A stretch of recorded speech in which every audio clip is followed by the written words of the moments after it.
నమస్కారం, మీరు చూస్తున్నది అనేక వార్తలను మీకు అందిస్తున్న రుద్ర న్యూస్. కరీంనగర్ పార్లమెంటు సభ్యులు, కేంద్ర సహాయ హోంశాఖ మంత్రివర్యులు, కాషాయ అభిమాన అధిపతి బండి సంజయ్ జన్మదినం సందర్భంగా సిద్దిపేట జిల్లాలోని హుస్నాబాద్ పట్టణంలోని ప్రభుత్వ హాస్పిటల్లో బీజేపీ 10వ బూత్ అధ్యక్షులు దొంతరబైన సాంబరాజు ఆధ్వర్యంలో బీజేపీ నాయకులు, కార్యకర్తలతో కలిసి రోగులకు పాలు మరియు బ్రెడ్ పంపిణీ చేశారు.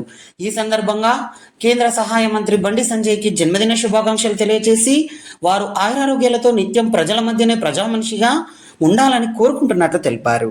కరీంనగర్ కత్తుల కోట